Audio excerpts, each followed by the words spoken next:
Everybody, এই ভিডিওতে আমি কম্পিউটার আর্কিটেকচার একটা ইম্পর্টেন্ট টপিকস ডিসকাস করবো, যেটা খুবই মোস্ট ইম্পর্টেন্টের মধ্যে পড়ে। তো এটা হচ্ছে অ্যারিথমেটিক পাইপলাইন।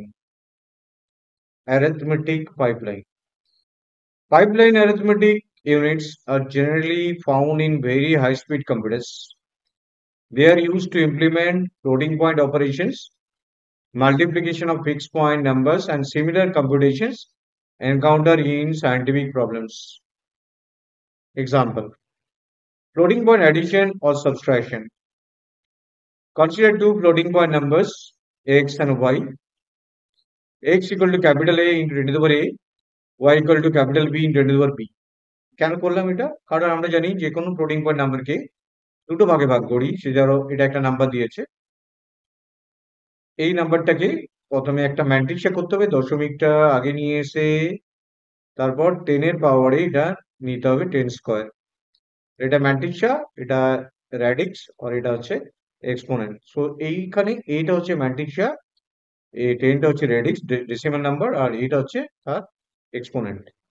সিমিলার ওয়াই ক্ষেত্রেও বি ডিভাইড বি, তাহলে যে কোনো ফ্লোটিং পয়েন্ট নাম্বারটাকে আমরা প্রথমে ফ্লোটিং পয়েন্ট প্রেজেন্টেশনে কনভার্ট করলাম। এবি ম্যাট্রিক্সা, স্মল এবি হচ্ছে এক্সপোনেন্ট। এবার A B are known as ম্যাট্রিক্সা। তো এখানে ম্যাট্রিক্সা বলা হচ্ছে, স্মল এবি কে এক্সপোনেন্টস বলা, যেটা অলরেডি আমি আগে বললাম। The sum operation that are performed in the four segment, চারটে সেগমেন্টে কাজ হয়। নাম্বার ওয়ান সেগমেন্টে দুটোর মধ্যে এক্সপোনেন্ট কম্পেয়ার করি আমরা, কারণ যে কোনো সময় যোগ বিয়োগ করার সময় এক্সপোনেন্টটা যদি সেম না হয় তাহলে যোগ বিয়োগ করা যায় না, আগে সেম করে নেব। যদি সেম না হয় তাহলে অ্যালাইন করে নেবো ম্যাট্রিক্সটাকে, তারপর অ্যাড আর সাবট্রাক্ট করবো, ফাইনালি নর্মালাইজ দ্য রেজাল্ট আমরা পেয়ে যাবো।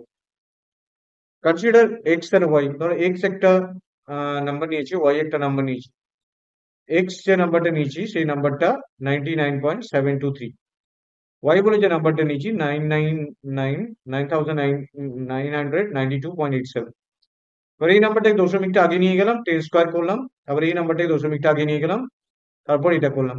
দুটোর বেস এবার 10 স্কোয়ার আছে এটা, তো এটার বেস 2 আছে, তাই এটাকে 4-এ কনভার্ট করে নেবো।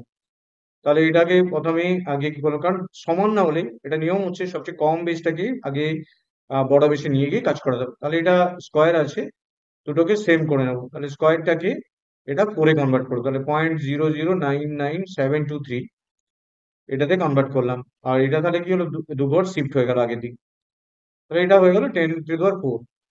সিমিলারলি এটাকে যেহেতু অলরেডি আছে, সেটা যেরকম আছে সেরকমই লিখলাম।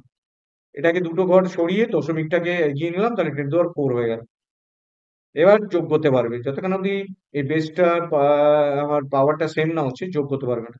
3 সমান করে নিচে আগে দেখো, বিট গুলো বিট টু বিট সমান করে দেখলাম, এখানে 3টে এক্সট্রা আছে, তাহলে এখানে 0 বসিয়ে দেবে। 3 + 9 55 যোগ 5 15 হলো 11 12 19, এটা 10 হয়ে গেল, এটা রিমাইন্ডার 1 হয়ে গেল এক্সট্রা। তো এটা এখন এবার আবার ফ্লোটিং পয়েন্টটা থাকলো না, খেয়াল করে দেখো ফ্লোটিং পয়েন্টটা নর্মালাইজ নই, এটাকে তাহলে এক ঘর এগিয়ে দিতে হবে, তাহলে 10⁵ হয়ে গেল। এটা ওইদিকে নিয়ে গেলে 10⁵ হয়ে গেল, তাহলে এটা হলো অ্যান্সার। এটা নিউ অ্যান্সার, এটা হচ্ছে ম্যাট্রিক্স, এটা এক্সপোনেন্ট। এটা যদি আবার ডেসিমেলে কনভার্ট করো তাহলে ইজিলি তোমরা দেখতে পাচ্ছ 10,092.593, এটাই হচ্ছে অ্যান্সারটা। তো এটা যোগ করলে আমার এই অ্যান্সারটাই আসবে। তো এখান থেকে আমি এই অ্যান্সারটা আমি পাচ্ছি। এবার এই ফ্লোটিং পয়েন্টে এটাকে আমি কনভার্ট করব যে ফ্লোটিং প্যারা পাইপলাইনের কনসেপ্টে। Construction of pipelining for floating point addition and subtraction given below. তো প্রথমেই এই পাইপলাইন কনস্ট্রাকশনটা করতে গেলে আমরা যেভাবে কাজটা করেছি সেটা মাথায় রাখবো। এখানে এবি কে আমি এক্সপোনেন্টকে নিলাম, এটা একটা রেজিস্টার পেয়ার। এখানে দুটো ভাগ আছে, একটা এইদিকে আছে, একটা এই পার্টে আছে, এটাকে রেজিস্টার পেয়ার বলা, যে রেজিস্টারে দুটো ইউনিট আছে, দুটোতে দুভাবেই লোড করা যায়। এই রেজিস্টার পেয়ারে এদিকে এ, এটা বি রাখলাম, এখানেও সেটা রেজিস্টার পেয়ার, এদিকে এ, এটা বি রাখলাম। এটা ম্যাট্রিক্স, এটা এক্সপোনেন্ট। এবার প্রথম কাজ হবে এক্সপোনেন্ট গুলোকে কম্পেয়ার করে নাও।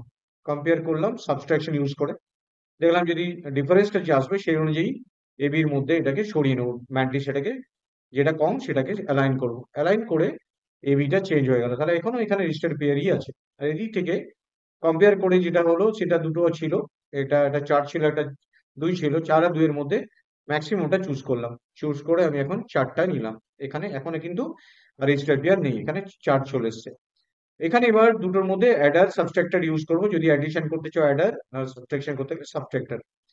এবার এখানে ফাইনাল রেজাল্টটা পাচ্ছি, তারপর যেটা 1.0000 এসেছিল। এবার দেখলাম যে ওটা নর্মালাইজ নেই, যদি নর্মালাইজ থাকতো তাহলে এটাকে অ্যাডজাস্ট করতে লাগতো না, অ্যাডজাস্টে 0 হতো। বাট নর্মালাইজ যেহেতু অলরেডি নর্মালাইজ আছে, এটা নর্মালাইজ করতে হচ্ছে, তাই এটাকে নর্মালাইজ করে একবার অ্যাডজাস্ট হয়ে গেল। এবার অ্যাডজাস্ট করা মানে কি, এটা 4 থেকে 5 হয়ে গেল। আর এখানে যেটা ছিল সেটা পুরো নাম্বারটাকে পেয়ে গেলাম। তো এদিকে এক্সপোনেন্টটা পেয়ে গেলাম, আর এদিকে পুরো রেজাল্টটাও পেয়ে গেলাম। তো আলটিমেটলি আমি পুরো কমপ্লিট রেজাল্টটা এখান থেকে পেয়ে গেলাম। তো এটাকে বলা হচ্ছে অ্যারিথমেটিক পাইপলাইন। এটা 10 মার্কসের কোশ্চেন, খুব ইম্পর্টেন্ট কোশ্চেন। এই পাইপলাইনটা খুব ইন্টারেস্টিং পাইপলাইন।